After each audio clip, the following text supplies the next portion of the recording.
pauvreté. Mais ont été encore plus touchés les habitants du village de Lodois.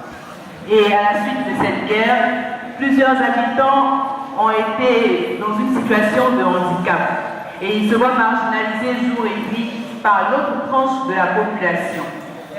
Mais encore, les jeunes de ce village qui vivent dans des conditions difficiles n'ont trouvé autre solution que de s'adonner à la non moins dangereuse pratique de l'immigration clandestine.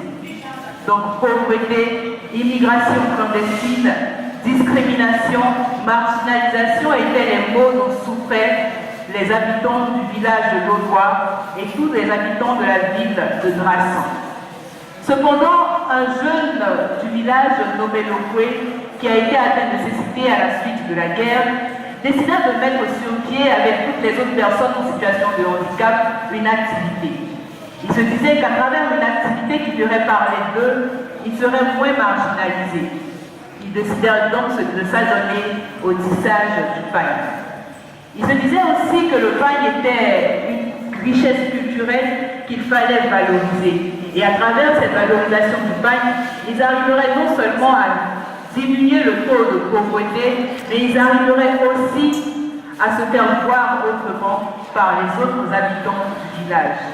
Ainsi, Lokwe et ses amis qui étaient traités d'inutiles à cause de leur situation de handicap arrivèrent à mettre sur pied cette activité du tissage de pagne. Difficilement, mais ils y arrivaient, car ces personnes avaient des potentialités extraordinaires. Parmi eux, il y avait une jeune fille du nom de Malima qui a été amputée des deux mains à la suite de la guerre. Mais cette jeune fille arrivait à coudre au seul usage de ses pieds. Imaginez-vous une jeune femme qui tournait la manivelle de la machine à coudre avec son pied droit et qui plaçait l'aiguille avec le simple usage de ses orteils. C'était extraordinaire. Les tenues qu'elle arrivait à coudre étaient le résultat de merveilleux paniers tissés par deux jumeaux Conclois et Congouais qui étaient nés sourds et muets. Ils arrivaient à manier avec dextérité le métier à tisser et les motifs qui étaient dessinés sur les pagnes étaient faits par Lokwe qui était lui aveugle à la suite de la guerre. C'était vraiment inimaginable que des personnes en situation de handicap arrivent à mettre sur pied une activité et à rendre de telles pagnes à la ville de Drassan et au village de Lodois.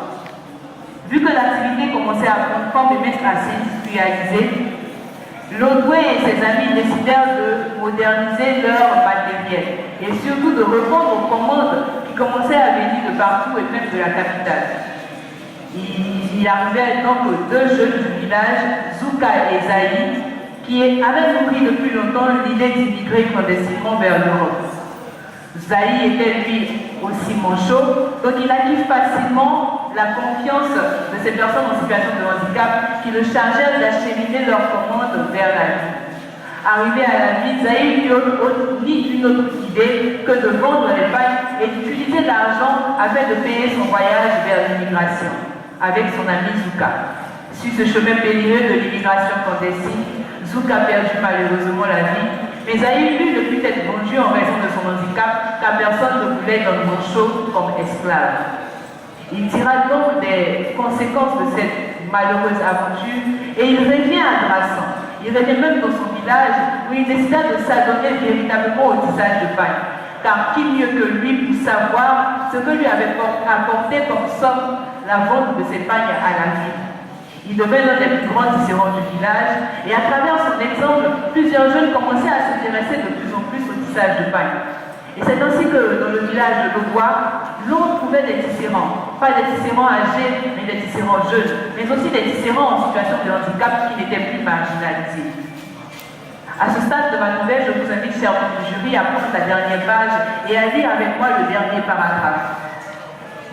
La ville de Drassan était à présent très connue pour être la meilleure en confection de pagne tissée.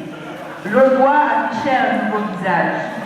Le village était devenu un véritable site touristique. On n'entendait plus parler de discrimination.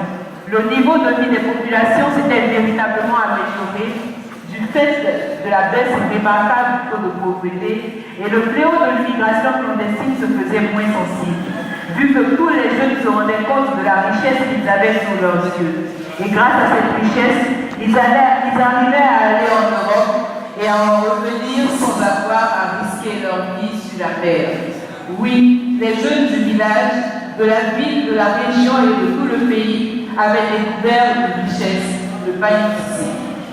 Mesdames et messieurs les jurys, chers festivaliers, alors pour la deuxième partie de ma nouvelle, il s'agit de montrer le lien entre l'histoire développée et le pain tissé.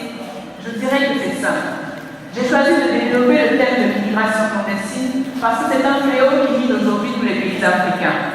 Et les dirigeants se sont lancés à une conquête perpétuelle de solutions. Mais je pense que nous avons une richesse qui pourrait retenir nos jeunes. Une richesse qui pourrait les garder et les empêcher de risquer leur vie sur le chemin périlleux de l'immigration clandestine. Quoi de mieux que le pain tissé? C'est le merveilleux pain que nous avons apporté. Pourquoi sont-ils réservés à une catégorie de personnes bien spécifiques? Que tu sois jeune, malade, en situation de handicap ou pas, tu peux valoriser ton pain, mais ce qu'on fait une richesse pour toi, pour ton peuple, pour ta ville et pour ta région. C'est en ce sens qu'a été écrite cette nouvelle, tous emballés par le pain, qui vous invite, vous jeunes, à vous intéresser au tissage de pain et à être un exemple pour toutes ces personnes qui risquent leur vie sur le chemin de l'immigration clandestine. Je vous remercie.